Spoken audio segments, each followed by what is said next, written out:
السلام عليكم ورحمة الله تعالى وبركاته. بسم الله الحمد لله والصلاة والسلام على رسول الله وعلى آله وصحبه حزب الله وعلينا عباد الله. أما بعد، فقد قال الله تعالى في القرآن العظيم والفرقان المجيد: أعوذ بالله من الشيطان الرجيم. بسم الله الرحمن الرحيم. سبحانك لا علم لنا إلا ما علمتنا إنك أنت العليم الحكيم. صدق الله العلي العظيم. وقال رسول الله صلى الله عليه وسلم: الصحابة كلهم عدول. وصدق رسوله النبي الكريم ونحن على ذلك من الشاهدين. வல்லவனை வாழ்த்தி வள்ளல் கோமானை போற்றி வழிமார்களின் ஆசிதனை நாடி எனதுரையை துவங்குகிறேன். புனிதமிக்க இந்த ஜும்ஆ நாளில், மகத்துவமிக்க இந்த மஸ்ஜிதில் நல்லதை சொல்லவும் கேட்கவும் வாய்ப்பளித்த எல்லாம் வல்ல அல்லாஹ்வுக்கே புகழனைத்தும் உரித்தாகட்டும். இன்று நம்மை எல்லாம் நல்லது கேட்பதற்காக வேண்டி ஒன்று கூட்டியது போல, நாளை மறுமையில் சூன பூஞ்சோலையில நல்லோர்களின் கூட்டத்தில் அல்லாஹு தஆலா நம் அனைவரையும் ஒன்று சேர்த்து அருள் புரிவானாக. கண்ணியத்திற்கும் பெருமதிப்பிற்கும் உரிய அல்லாஹ்வின் நல்லடியார்களே, அல்லாஹ்வினுடைய மாபெரும் கிருபையினால் சஃபருல் முலஃபர் என்று சொல்லப்படுகின்ற வெற்றிக்குரிய சஃபர் மாதத்தை நாம் எல்லாம் அடைந்து அதனுடைய 2வது வார காலத்தின் ஆரம்பத்தில் இருக்கிறோம். அல்லாஹு தஆலா இந்த வெற்றிக்குரிய மாதத்தின் பொருட்டால் நம் அனைவருக்கும் ஈருலக நல்பாக்கியங்களை பெற்று ஈருலகத்திலும் வெற்றி அடைந்த நல்லடியார்களாக அல்லாஹ் நம் அனைவரையும் ஆக்கியல் புரிவானாக. கண்ணியத்திற்கும் பெருமதிப்பிற்கும் உரிய அல்லாஹ் நல்லடியார்களே, அல்லாஹு தஆலா இவ்வுலகத்தை ஒரு நியதிப்படி அமைத்து தந்திருக்கிறார். அந்த நியதியை ஒட்டிதான் இந்த உலகில் படைக்கப்பட்ட ஒவ்வொரு படைப்பினங்களும் செயல்பட வேண்டும். அந்த நியதிக்கு மாறாக யாரும் செயல்படுவதற்கு அனுமதி கிடையாது. அந்த வகையில் அல்லாஹ்வினுடைய படைப்பினங்களிலேயே மிகச்சிறந்த படைப்பினம் மனித இனமாக இருக்கிறது. மனித இனத்தை அல்லாஹ் தஆலா கண்ணியப்படுத்தியதாக குர்ஆனில் சொல்லி காட்டுகிறார். வலக்கத் கர்ரம்னா பனி ஆதம். நபி ஆதம் அலைஹிஸ்ஸலாத்து வஸ்ஸலாம் அவர்களுடைய பிள்ளைகளை நாம் கண்ணியப்படுத்தினோம் என்று சொல்லி ஒட்டுமொத்த மனித இனத்தை எல்லாவற்றையும் படைத்த இறைவனான அல்லாஹ் கண்ணியப்படுத்தியதாக இந்த வசனத்தின் மூலம் நமக்கு சொல்லி காட்டுகிறார். சூரத்து பனி இஸ்ராயில் என்று சொல்லப்படுகின்ற 15ஆம் ஜுஸ்வினுடைய முதல் சூறாவாக இருக்கின்ற அந்த சூறாவில் இந்த வசனம் இடம்பெறுகிறது. இந்த வசனத்தின் மூலமாக மனித இனத்தை அல்லாஹ் கண்ணியப்படுத்தியதாக சொல்லி காட்டுகிறார். அல்லாஹ்வின் தூதர் ஸல்லல்லாஹு அலைஹி வஸல்லம் அவர்கள் நமக்கு சொல்லி காட்டுகிறார்கள், ஒவ்வொரு மனிதனுக்கும் ஒவ்வொரு விதமான அவரவர்களுடைய அந்தஸ்துகளுக்கு ஏற்ப கண்ணியம் உண்டு. அந்த கண்ணியத்தை காக்க வேண்டிய அவசியம் பிறருக்கு உண்டு. ஒவ்வொருவருமே பொறுப்பாளிகளாக இருக்கிறீர்கள். அந்த பொறுப்பை முழுமையாக நிறைவேற்றுவது உங்கள் மீது கட்டாய கடமையாக இருக்கிறது என்பதாக அல்லாஹ்வின் தூதர் ஸல்லல்லாஹு அலைஹி வஸல்லம் அவர்கள் இந்த கருத்தினை நமக்கு சொல்லி காட்டுகிறார்கள். அந்த வகையில அந்த நியதிக்கு மாறாக யாராவது ஒருவர் சட்டத்தை மீறி நடந்தால், அந்த சட்டத்தை மீறி நடக்கின்ற அந்த விஷயத்தை பிற மனிதர்களாகிய நாம் கண்கூடாக நாம் பார்த்தால் நாம் என்ன செய்ய வேண்டும்? அல்லாஹ்வின் தூதர் ஸல்லல்லாஹு அலைஹி வஸல்லம் அவர்கள் 3 வழிமுறைகளை நமக்கு சொல்லி காட்டுகிறார்கள். ஒன்று, நியதிக்கு மாறாக தவறுகளை சரியாக எண்ணி செய்பவர்களை நீங்கள் பார்த்தால், ஹராமான விஷயங்களில் ஈடுபடக்கூடியவர்களை நீங்கள் பார்த்தால், கைகளால் நீங்கள் தடுக்க வேண்டும். தடுப்பது உங்கள் மீது கட்டாய கடமையாக இருக்கிறது. கைகளால் தடுப்பதற்கு சக்தி பெறவில்லை என்றால், எனக்கு அந்த சக்திலாம் இல்லைங்க, நான் போய் எப்படிங்க அவன் பார்த்த நல்லா ஜாம்பவான் மாதிரி இருக்கிறான், நான் போய் அவனை போய் தடுக்கிறதா? அதெல்லாம் தடுக்கலாம் முடியாது அப்படின்னு சொல்லி கைகளால் தடுப்பதற்கு நம்மால் முடியவில்லை, சக்தி பெறவில்லை என்றால், நாவால் அந்த தவறை விட்டு அந்த தவறு செய்யக்கூடிய மனிதரை நீங்கள் தடுக்க வேண்டும். தடுப்பது உங்கள் மீது கட்டாய கடமையாக இருக்கிறது. நாவால் தடுக்கவும் எங்களால முடியலைங்க, அவன்கிட்டலாம் போய் பேச முடியுமா மனுஷன், அவன் கேட்கிற மாதிரி ஆளா இருக்கிறான் என்று சொல்லி நாவால் தடுப்பதற்கும் உங்களால் முடியவில்லை என்றால், உள்ளத்தால் அந்த தடுக்கப்பட்ட அந்த செயலை தவிர்த்து கொள்ள வேண்டும் என நீங்களும் உறுதி செய்து கொள்ளுங்கள். யார் அந்த தவறை செய்வதை நீங்கள் பார்க்கிறீர்களோ அவரும் அந்த தவறிலிருந்து மிக சீக்கிரமாக விடுபட்டு நல்ல பாதைக்கு அவர் வர வேண்டும் என்று துஆ செய்யுங்கள். இந்த 3 வழிகளை நபிகள் நாயகம் ஸல்லல்லாஹு அலைஹி வஸல்லம் அவர்கள் 3 வழிமுறைகளாக, ஒன்று இல்லைன்னா ஒன்று, ஒன்று இல்லைன்னா ஒன்று என்ற அடிப்படையில் நபிகள் நாயகம் ஸல்லல்லாஹு அலைஹி அவர்கள் சொல்லவில்லை. முடியவில்லை என்றால் கைகளால் தடுப்பதற்கு முடியலைன்னா நாவால் தடுங்க. நாவால் தடுப்பதற்கு முடியவில்லை என்றால் உள்ளத்தால் நீங்கள் தடுத்துக் கொள்ளுங்கள்.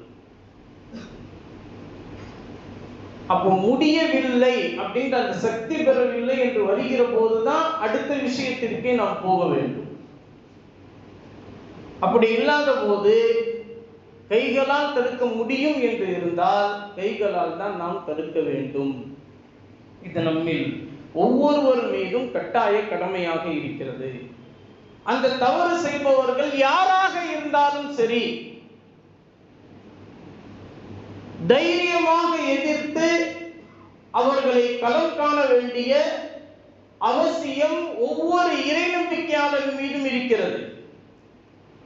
லா இலாஹ இல்லல்லாஹ் முஹம்மது ரசூலுல்லாஹ் ஸல்லல்லாஹு அலைஹி வஸல்லம் என்ற திருக்கலிமாவை சொல்லிவிட்டு, நான் அதிகமாக தொழுகின்றேன், நான் அதிகமாக குர்ஆன் ஓதுகிறேன், நான் அதிகமாக தர்மம் செய்கிறேன், நான் அதிகமாக எல்லா நல்ல அமல்களையும் நான் செய்கிறேன் என்று மட்டும் ஒரு முஃமின் இருந்துவிடக் கூடாது.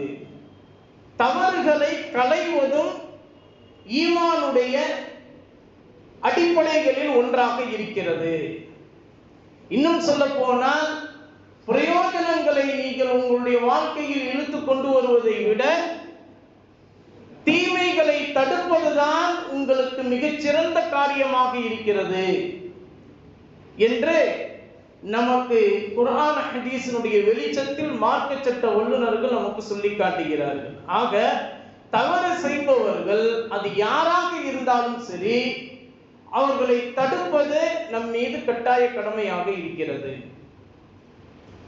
அந்த வகையில் தான் இன்றைக்கு பலஸ்தீன மக்கள் ஒவ்வொரு நாளுமே ஒவ்வொரு வேளை உணவிற்கு அவர்கள் ஏங்கக்கூடியவர்களாக இருக்கிறார்கள். இன்னும் சொல்ல போனால் அடுத்த வினாடி நாம் உயிரோடு இருப்போமா என்பது கூட அவர்களுக்கு கேள்விக்குறியாகத்தான் இருந்து கொண்டு வருகிறது. அவர்களை அடிப்பவர்களை நாம் பார்த்து கொண்டுதான் இருக்கிறோம்.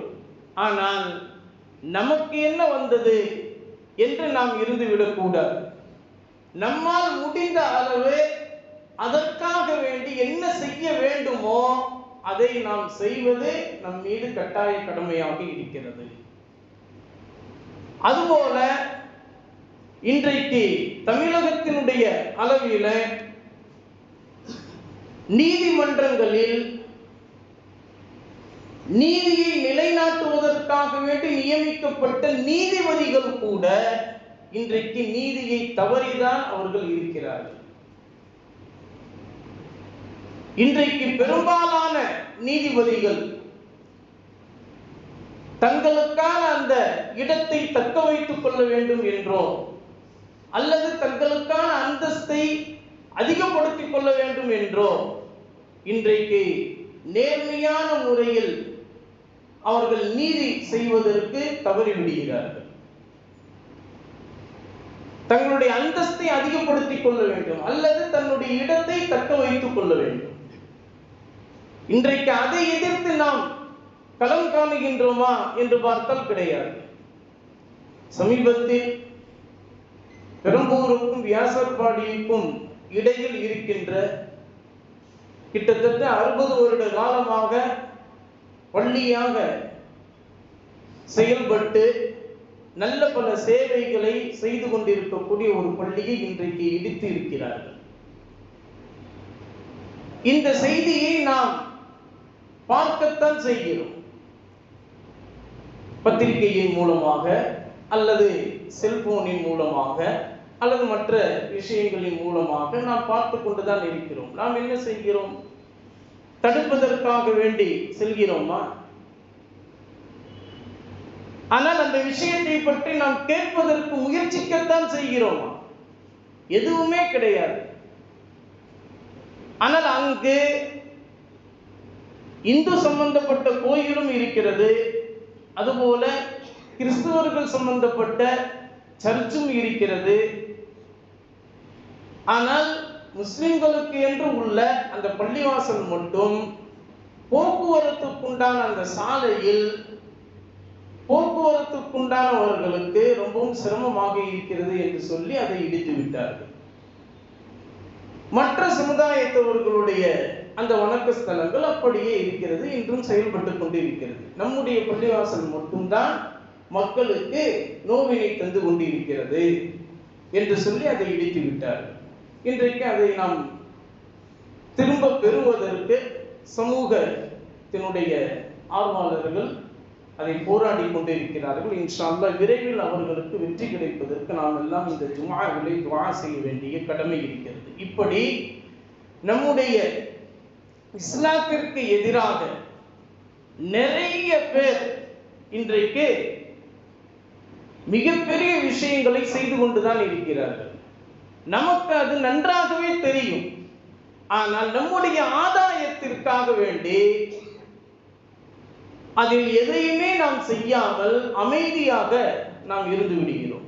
இது எவ்வளவு பெரிய ஒரு மோசமான செயல் என்றால், நம்முடைய உள்ளத்தில் இருக்கக்கூடிய ஈமான் இருக்கே, அது மிகப்பெரிய ஒரு பாதிப்பை ஏற்படுத்தக்கூடிய ஒன்றாக இருக்கிறது என்பதை இந்த நல்ல நேரத்தில் நீங்கள் பதிவு செய்து கொள்ள வேண்டும்.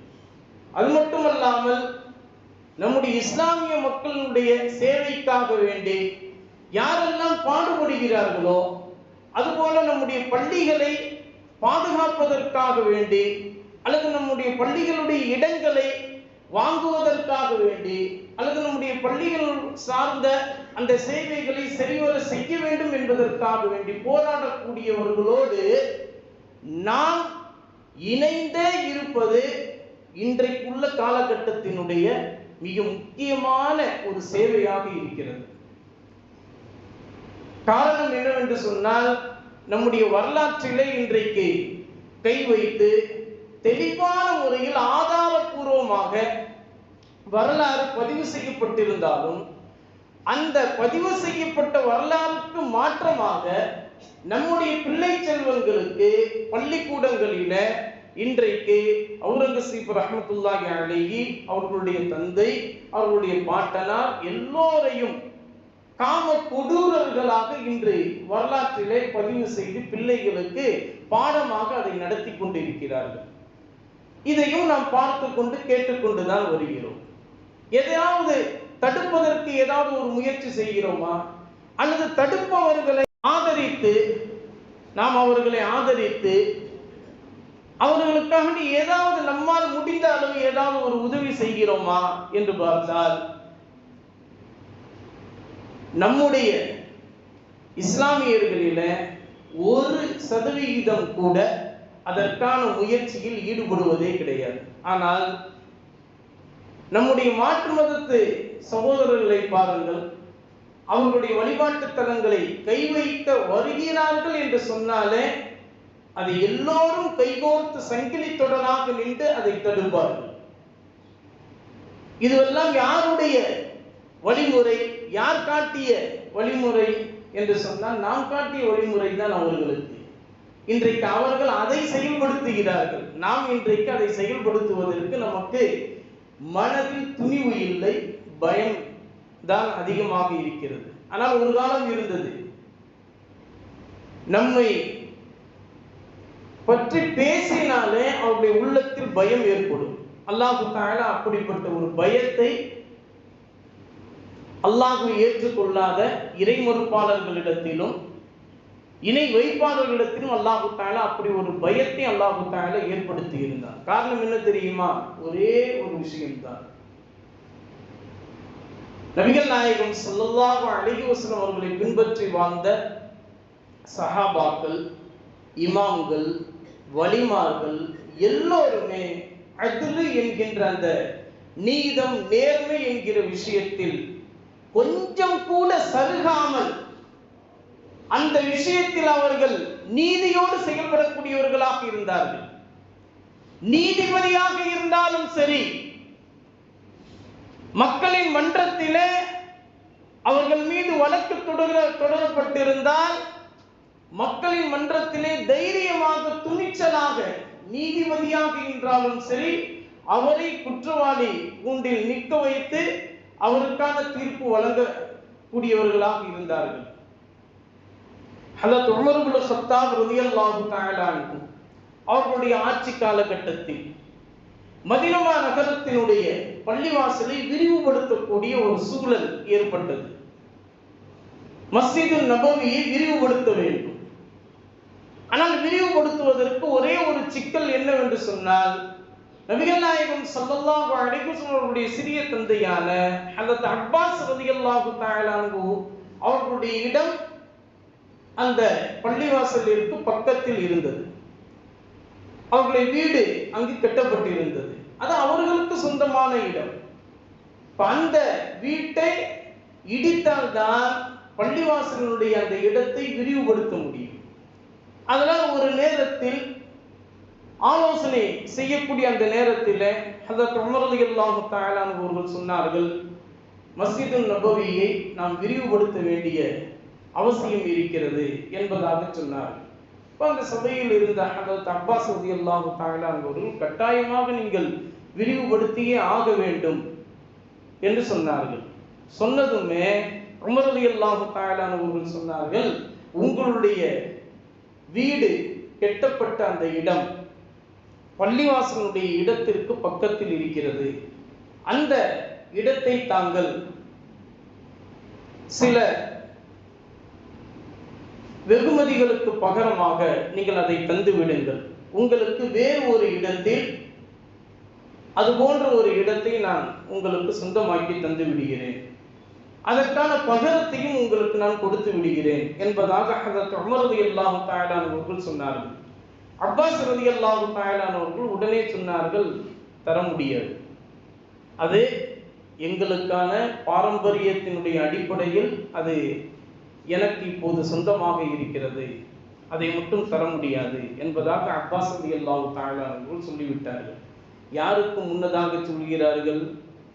ஹதரத் உமர் ரலியல்லாஹு தஆலா அவர்கள் அன்றைய காலத்தினுடைய அரபுலக தேசத்தின் மிகப்பெரிய அதிபருக்கு முன்னிலையில் ஒரு சாதாரணமான ஒரு பிரஜை சொல்லக்கூடிய வார்த்தை. உமர் ரலியல்லாஹு தஆலா அவர்கள் என்ன சொன்னார்கள் என்று தெரியுமா? உங்களிடத்திலிருந்து இந்த இடத்தை என்னால் அதிகாரத்தினுடைய தோரணையில் நான் எடுத்துக்கொள்ள முடியும். நீங்கள் இப்போது சம்மதிக்கவில்லை என்று சொன்னால் நான் அப்படித்தான் செய்ய வேண்டிய கட்டாயம் இருக்கிறது என்பதாக உமர் ரலியல்லாஹு தஆலா அவர்கள் சொன்னார். இப்போது உமர் ரலியல்லாஹு தஆலா அவர்கள் ஒரு புறமும் அப்பாஸ் ரலியல்லாஹு தஆலா அவர்கள் இன்னொரு புறமும் இருந்தார்கள். அப்படியா, நாம் இருவருக்கும் மத்தியில் ஒரு நீதிபதியை ஏற்படுத்துங்கள், அந்த நீதிபதி என்ன சொல்கிறாரோ அதற்கு நான் அப்படியே கட்டுப்படுகிறேன் என்பதாக உமர் ரலியல்லாஹு தஆலா அவர்கள் சொல்ல, ஹஜ்ரத் ஹுதைஃபத்துல் யமான் ரலியல்லாஹு தஆலா அவர்கள் வந்தார்கள். நபிகள் நாயகம் ஸல்லல்லாஹு அலைஹி வஸல்லம் அவர்களுடைய காலகட்டத்திலேயே ஹுதைஃபா ரலியல்லாஹு தஆலா அவர்களை பற்றி நபிகள் நாயகம் ஸல்லல்லாஹு அலைஹி அவர்கள் சொன்னார்கள், பல்வேறு குழப்பங்களை தடுப்பதற்கு மிகப்பெரிய பலம் கொண்டவர் தான் ஹஜ்ரத் ஹுதைஃபா என்பதாக நபிகள் நாயகம் ஸல்லல்லாஹு அலைஹி வஸல்லம் அவர்கள் சொன்னார்கள். அப்படிப்பட்ட ஹுதைஃபா ரலியல்லாஹு தஆலா அவர்கள் இன்றைக்கு தீர்ப்பு செய்வதற்கு நீதிபதியாக வந்து அமர்கிறார்கள். ஒரு பக்கம் உமர் ரலியல்லாஹு தஆலா அவர்கள், இன்னொரு பக்கம் ஹஜ்ரத் அப்பாஸ் ரலியல்லாஹு தஆலா அவர்கள். விஷயத்தை கேட்டதுமே ஹுதைஃபா ரலியல்லாஹு தஆலா அவர்கள் உமர் ரலியல்லாஹு தஆலா அவர்களிடத்தில் கேட்டார்கள், அமீருல் முஃமினீன் அவர்களே, உங்களுக்கு தெரியாதா, நீங்கள் எப்படி உங்களுடைய அதிகாரத்தை பயன்படுத்தி அப்பாஸ் ரலியல்லாஹு அவர்களுடைய இடத்தை நீங்கள் அதிகார தோரணையோடு நான் பெற்று அதில் பள்ளிவாசலை விரிவாக்கி கட்டுவேன் என்று சொல்கிறீர்கள்? அப்படி கேட்டதுமே உமர் ரலியல்லாஹு தஆலா அவர்கள் ஆச்சரியமாக அப்படியே பார்க்கிறார்கள். ஒரு இஸ்லாமிய அதிபதிக்கு முன்னால் ஒரு சாதாரண ஒரு பிரஜை இன்றைக்கு பிரச்சனையை ஏற்படுத்தி கொண்டு இருக்கிறார். அதற்கு எதிராக நீதிபதி சொல்கிறார். இப்ப இந்த ஒரு சூழலில் இந்த காலகட்டத்தினுடைய நீதிபதியை பாருங்கள், யாருக்காக வேண்டி அவர்கள் முன் வருவார்கள்? கை கொடுப்பதற்கு அதிபதிக்கு தான் முன் வருவாங்க இந்த காலத்தினுடைய நீதிபதிகள். ஆனால் நபிகள் நாயகம் ஸல்லல்லாஹு அலைஹி வஸல்லம் அவர்களால் சொல்லப்பட்ட நீதவான்கள் என்று சொல்லப்பட்ட 1,24,000 பேருக்கு மேலாக இருக்கக்கூடிய சஹாபாக்கள் அன்றைக்கு தீர்ப்பு செய்கிறார்கள். ஹுதைஃபா ரலியல்லாஹு தஆலா அவர்கள் சொன்னார்கள், உமர் ரலியல்லாஹு தஆலா அவர்களே, குர்ஆனை திறந்து பாருங்கள். நபி தாவூத் அலைஹிஸ்ஸலாத்து வஸ்ஸலாம் அவர்களுடைய காலத்தில் பைத்துல் முகத்தஸை விரிவுபடுத்த வேண்டும் என்று நபி தாவூத் அலைஹிஸ்ஸலாத்து வஸ்ஸலாம் அவர்கள் எண்ணினார்கள். அப்படி எண்ணுகிற போது பைத்துல் முகத்தஸினுடைய இடத்திற்கு பகரமாக பக்கத்திலே ஒரு அனாதை சிறுவனுடைய இடம் இருந்தது. அந்த இடத்தை அவர்கள் அந்த அனாதை சிறுவனிடம் இருந்து வாங்கி பைத்துல் முகத்தஸை விரிவுபடுத்த வேண்டும் என்று அவர்கள் விரும்பினார்கள். அப்படி விரும்புகிற போது அல்லாஹ் தஆலா சொன்னார், நபி தாவூத் அலைஹிஸ்ஸலாத்து வஸ்ஸலாம் அவர்களுக்கு, இறை தூதர் அவர்களே, என்னை வணங்குவதற்கான அந்த இடம் நிம்மதி பெறக்கூடிய ஒரு இடமாக இருக்க வேண்டும். நிம்மதி பெறக்கூடிய அந்த ஒரு இடம் இன்னொருவருடைய உரிமையில் கட்டுப்பட்ட அந்த ஒரு இடத்தை அபகரிப்பதாக இருக்கக்கூடாது. ஹராமான ஒரு இடமாக அந்த இடத்திலே வணக்க ஸ்தலத்தை நீங்கள் அமைக்க கூடாது. அப்படிப்பட்ட ஒரு எண்ணத்தை நீங்கள் எடுத்து விடுங்கள். அந்த அனாதை சிறுவனுக்கு அந்த இடத்தை கொடுத்து விடுங்கள். அவர்களுடைய இடத்தை நீங்கள் அபகரித்து நீங்கள் அல்லாஹ்வினுடைய அந்த வணக்க ஸ்தலத்தை உண்டாக்க வேண்டும் என்று நீங்கள் நினைக்காதீர்கள். எப்போதுமே உங்களை படைத்த அல்லாஹ் இன்னொருவருடைய உரிமையில் உள்ள அபகரிக்கப்பட்ட ஹராமான இடத்திலே அவனை வணங்கி நிம்மதி பெற வேண்டும் என்று அல்லாஹ் தஆலா நினைக்க மாட்டான். என்று சொல்லி நபி தாவூத் அலைஹிஸ்ஸலாத்து வஸ்ஸலாம் அவர்களை அன்றைக்கு அல்லாஹு தஆலா கடுத்த அந்த விஷயத்தை குர்ஆனில் பதிவு செய்து கூறியிருக்கிறார். அது உங்களுக்கு தெரியாதா என்று ஹுதைஃபத்துல் யமான் ரலியல்லாஹு தஆலா அவர்கள் கேட்கும்போது ஹதரத் உமர் ரலியல்லாஹு தஆலா அவர்கள் உடனே எழுந்து அப்பாஸ் ரலியல்லாஹு தஆலா அவர்களிடத்தில் மன்னிப்பு கேட்டு அவர்களிடத்தில் முசாஃபஹா முஆனகா செய்து, நான் பெரிய ஒரு தவறை செய்து விட்டேன், உமரை இன்றைக்கு நீங்கள் தவறிலிருந்து காப்பாற்றி விட்டீர்கள் என்று சொல்லி உடனே உமர் ரலியல்லாஹு தஆலா அவர்கள் அந்த ஒரு விஷயத்திலிருந்து தன்னை கீழே இறக்கி கொண்டு நீதி ஒழுவாமல் அன்றைக்கு செயல்படுத்தி காட்டினார்கள். அது மட்டும் இல்லாமல் அப்பாஸ் ரலியல்லாஹு தஆலா அவர்கள் சொன்னார்கள், உமர் அவர்களே, என்னுடைய இந்த வீட்டை, என்னுடைய வீடு இருக்கக்கூடிய இடத்தை எந்த ஒரு பகரமும் எனக்கு வேண்டாம், நீங்கள் அதை நபியினுடைய அந்த பள்ளிவாசலிற்காக வேண்டி அந்த இடத்தில் நீங்கள் சேர்த்து விடுங்கள், நான் அதை வக்ஃப் செய்து விடுகிறேன் என்பதாக சொல்லி அப்பாஸ் ரலியல்லாஹு தஆலா அவர்கள் அந்த சபையிலேயே தனக்கு சொந்தமான இடத்தை அப்படியே மஸ்ஜித் நபவிக்கு கொடுத்து விட்டார்கள். அது இன்றைக்கும் உம்ரா செய்யக்கூடியவர்களுக்கு அது அந்த இடத்தில் காட்டப்பட்டு, இது அப்பாஸ் ரலியல்லாஹு தஆலா அவர்களுடைய இடம், இது மஸ்ஜித் நபவிக்காக அவர்கள் வக்ஃப் செய்து விட்டார்கள், அதையும் மஸ்ஜித் நபவியிலே சேர்த்து இன்றைக்கு விரிவாக்கப்பட்டிருக்கிறது என்ற அடையாளத்தோடு அங்கு வைக்கப்பட்டிருக்கிறது. இதுதான் இஸ்லாத்தில் நடந்த மிகப்பெரிய ஒரு நீதிக்குரிய ஒரு விஷயமாகும். ஒரு நீதிபதியை எதிர்த்து கூட அந்த இடத்தில் சாதாரண ஒரு பிரஜை தனக்கான நீதி வேண்டும் என்று சொல்கிற போது அந்த நீதியை அங்கு நிலைநாட்டப்படுகிறது. இதுதான் இன்றைக்கு மார்க்கம் நமக்கு எடுத்து காட்டக்கூடிய ஒன்றாக இருக்கிறது. எனவே தவறு செய்பவர்கள் அது யாராக இருந்தாலும் சரி, அந்த தவறை தட்டி கேட்க வேண்டிய கட்டாயமான ஒரு உரிமை நம்மிடத்தில் இருக்கிறது, நம்மில் ஒவ்வொருவருக்கும் இருக்கிறது. அந்த உரிமையை நாம் கட்டாயமாக பயன்படுத்தி நீதியை நிலைநாட்டுவதற்கு நம்மில் ஒவ்வொருவரும் முயற்சிக்க வேண்டும். அந்த முயற்சியில் அல்லாஹ் தஆலா நம் அனைவரையும் வெற்றியடைய செய்வானாக.